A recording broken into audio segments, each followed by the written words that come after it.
Hello and welcome to the New Year's Drawing Challenge recap video. 31 prompts, 31 days, 10 minutes each. What have I got myself into? Day 1, tiger. Day 2, a pixie roasting on a campfire. Day 3, favourite meal by ingredients. Day 4, an army of Christmas trees going wherever they go after Christmas. Day 5, giraffe. Day 6, confidence. And day 7 was a bird with a city on its back. That was week 1. So on the 1st of January, I got up early, I came out to the studio, I sat down and I started to draw this tiger. Acrylic Pastel Artist on Instagram was the kind person who gave me this prompt. Link in the description box below, go and check them out. They've got some great stuff. Now 10 minutes isn't very long to be able to do a drawing in, but it's possible and I want to show you that it's possible. And so what I have to do each day as I do these drawings is I focus in on a particular aspect or fundamental part of the drawing. Now as I work my way through these drawings, what I'm going to be doing is focusing on just one or two of the elements of design in each drawing. I'm going to be looking at lines, shapes, space, texture, values, and so on. By focusing in on just one or two of those things, it gives me the opportunity to learn more about how they work, as well as to practice my drawing skills and build up some more of my hand-eye coordination. In this drawing, I'm focusing on lines and shapes. I can use the lines to build the shapes, but I can also use the lines to create values, to add some form to this tiger. I can also use them to create some texture and to start to hint at the idea of fur. For example, as you can see on the screen now, I'm using short curving lines. And these are just scribbles really, but they're coming in and they're giving you the very faint idea of a little bit of fur on this tiger. Now if there were more time, I would be doing this much more slowly and carefully, but the beauty of having a 10-minute time limit is I know I can't stop and agonise over little details and get caught up on things. I just have to keep looking at the drawing as a whole and keep attacking whatever the very next problem is that's preventing this drawing from looking like it's supposed to look. Now I'm not used to drawing with a timer being set, and you won't see it on the screen, but that actually gave me quite a jump scare when it finally went off. I was so engrossed in trying to put the details together. And there it is, a tiger on paper in 10 minutes. It's a lot of fun, I can guarantee you that. Give it a go for yourself someday and see if you like it. On to the next drawing. So for the next prompt, I've chosen to use a piece of black paper. I'm getting out some charcoal and a piece of white pastel to draw this with. This prompt was a pixie roasting a marshmallow over a campfire by Anne Sangstock on Instagram. If you want to know about books, go check Anne out. Now drawing on black paper reverses things. So we need to be looking at where are all the highlights falling, where does the light fall? Now it's easy in this drawing because we've already got our light source included. I know where the fire's going to be. Right there. What did the cow say when she saw the pixie in the clover? Nothing. Cows can't talk. Now the fundamental things that I'm focusing on in this drawing are shapes and light. Now light falls on objects and it turns them into things called forms. A two-dimensional shape has a height and a width. It becomes a form when the third dimension of depth comes into the drawing. Now the depth has to be implied because we're drawing on a two-dimensional surface, and so we use light and dark as a way to create that image of depth. Now don't forget, there's only 10 minutes here, so we really have to just focus in and get the absolute bare bones put down on the paper. I'm using a charcoal pencil here to add some of the darker sections back in, and then I'll also use the kneadable eraser to cut back into some of that white section, and again tidy up edges and bring your shapes out. Now this drawing is like a reverse silhouette. We have a light figure against a dark background. Now silhouette drawings are fun and easy to make, but you can add more depth to them just by putting in enough little bit of detail to pull the silhouette into a three-dimensional form. Now every prompt for the 31-day challenge that I'm doing in January was chosen by one of my followers on Instagram. Thank you so much to everyone who put in some prompts. They're fantastic and they're really making my brain work. Now I'm going to take this challenge one step further, and to do that I need your help. Each week as you watch these videos, I want you to choose a favourite from the 7 drawings that you get to see. Leave me a comment below to tell me which one was your favourite.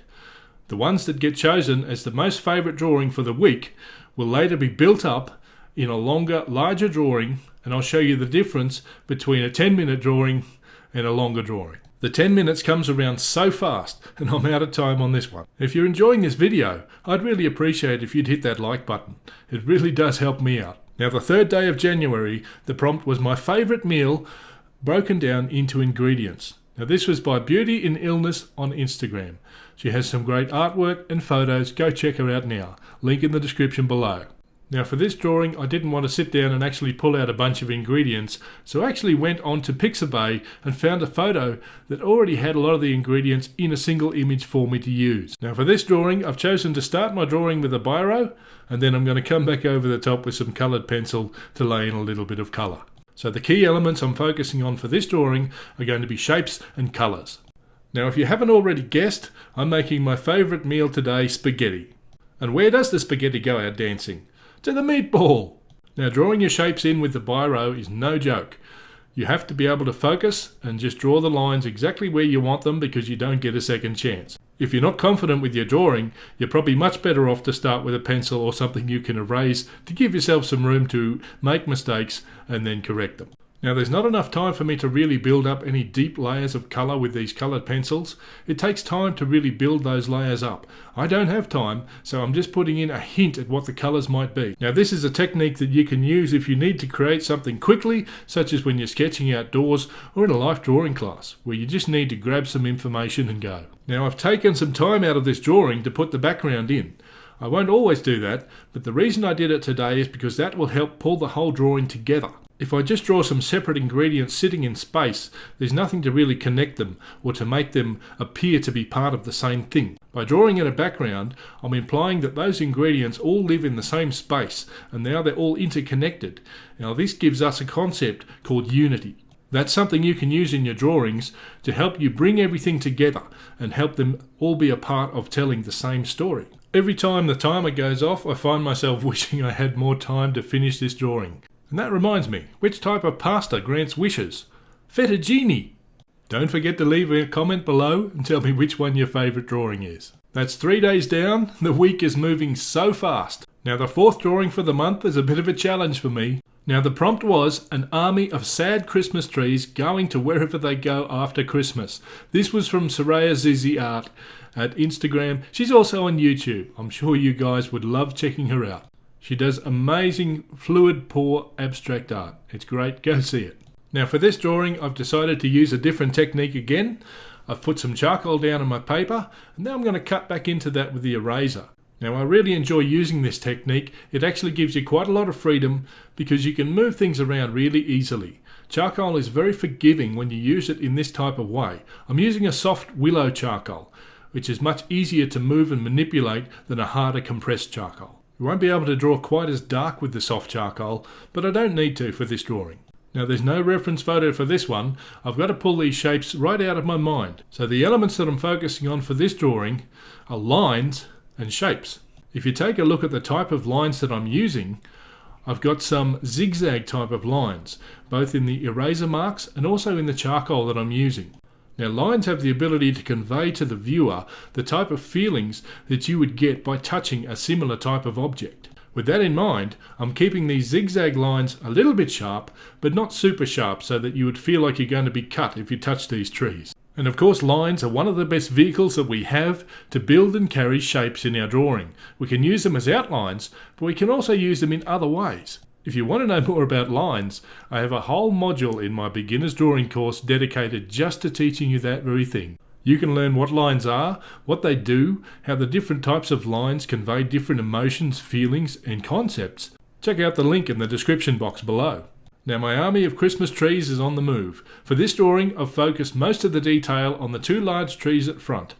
As we move progressively back in the drawing, that is from the bottom to the top of the page, I put less and less details. This helps us create the illusion of depth in our drawing. Now that pesky timer has come around again. That's 10 minutes up. Tell me what you think. I hope you're still not sitting there telling yourself you haven't got time to draw. You can do this in 10 minutes. How do you turn a Christmas tree into a reindeer? You put on some ornaments. Well, that one's wrapped up for the year. Let's move on. Day 5 sees a return of the pencil, and the prompt for this day was giraffe. This was put in by Carrie Welshart on Instagram. She's also on YouTube. Go check her out. She does some beautiful abstract artwork. You won't be disappointed. As always, I've linked those folks in the description box below. Now we've changed to a portrait format for this because of course a giraffe is very tall.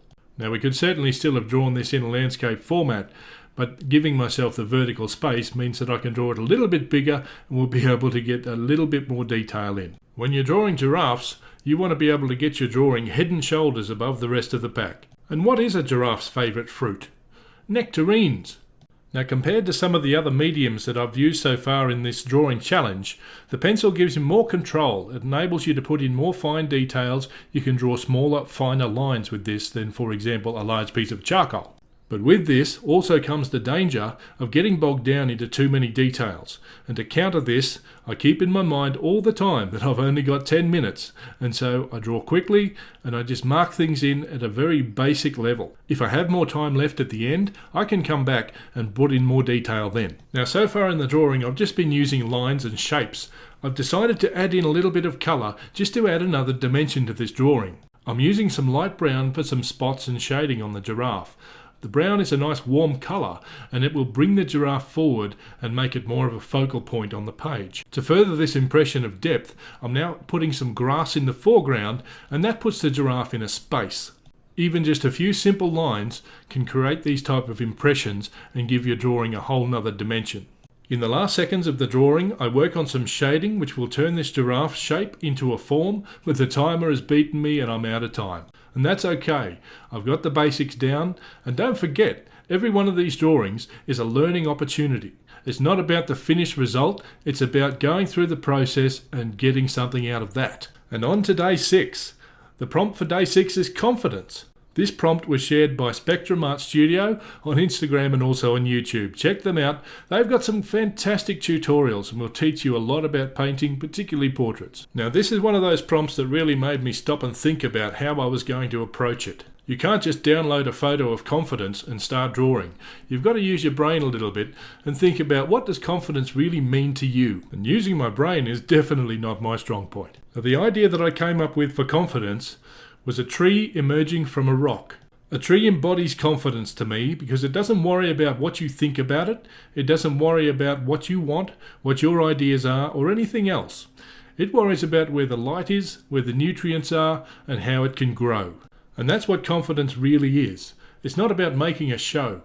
It's about actually just focusing in and getting things done, the things that really matter. Now, I've chosen a different medium and a different technique today just to keep things interesting. I'm drawing on a piece of watercolour paper with some pastels.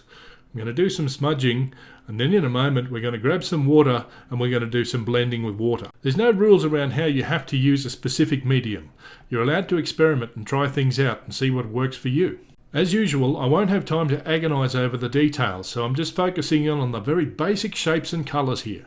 I'm using lines to help me convey the idea of the plant reaching out for the sun, reaching out for the life that it's so desperately grasping onto. It's going to succeed in growing just because it has that single-minded focus. If I was going to be like anything in nature, I would want to be like a tree. Now, with more time, you could let the drawing dry, then come back over with the dry media and draw over the top and get some really interesting textures. With no time, I'll come straight back over with the wet. Soft pastel will draw back into a nice wet surface, the same as charcoal. You could also use this same technique with watercolour or ink. And why don't you invite a tree to a party? Because it will never leaf when you want it to. Now, if that one's got you stumped, we'll just go back to the drawing. The time is gone, the 10 minutes are up. Now, I've done everything I can with lines and colour here to make this tree appear to be bursting with energy, because that's the result of having lived its life with confidence. How do you think I've gone in representing that? What would you have chosen for confidence? And on the 7th day of January, my true love sent to me a bird with a city on its back. Now, this prompt was from an artist on Instagram called HumanXOdd. Link in the description, go check him out. Now, I've grabbed a reference photo of an owl today to use as my bird, and I'm going to make the city up from my imagination. It's completely okay to grab a few different references or to start with something and then modify it with your imagination when you're drawing. Part of what being an artist is about is taking what you can see or what's around you and then interpreting that in such a way that it makes sense and tells the story that you want to tell. Even though I often use a high degree of realism in my drawing, it's never my goal to create a photocopy of exactly what I can see. Everything around me gets interpreted through my brain, through my experiences, through my feelings, and that's what I'm trying to create for you when I do a drawing. Now, I'm using the pencil today. I'm going to create a slightly more detailed drawing than some of the previous ones. The pencil will allow me to keep the lines a little bit finer and will give me a little bit more control. I'm still not going to have time to agonise over every little detail, but I'll be able to build slightly more detail into this drawing because I think the subject demands it. Drawing is often about building layers. You can see in this drawing I'm building up layers using different shading techniques. I'm using some hatching, I'm using some cross hatching, I'm using some stippling, I'm using a whole bunch of different things. When choosing the type of shading that I'm going to use, I think about the surface of the object that I'm actually trying to represent. I think about how that makes me feel, and then I think about the type of lines or marks that might best represent that. What do you call an owl with a low voice? A growl. If you're having a hoot watching this video, don't forget about the like button. I've drawn the city in using some simple rectangular shapes. I'm just hinting at the idea of buildings. I haven't got room or time to draw in a whole lot of agonising details here. On a longer, larger drawing, I could draw in all sorts of different shapes. I've got a lot of the basics already put in, so I'm actually going to work a little bit on the background now with the last bit of time that I have. Once again, this creates a space for our scene to live in. I put down some graphite and blend it, and then I can cut back into it with the eraser to make some highlights and hint at some clouds. As I add a few last highlights to the bird, the timer goes off and the drawing is done. And that's it for week 1. Thank you very much to everyone who gave me a prompt. You're really making me work for it. Don't forget to leave me a comment below to tell me which one your favourite drawing was, and we'll see about doing a longer drawing later. Now if you want to have fun like this learning to draw, go to my website www.justindwyerartistry and check out the Ultimate Beginner's Drawing course. I made it just for someone just like you. Thanks for watching. See you later. Bye bye.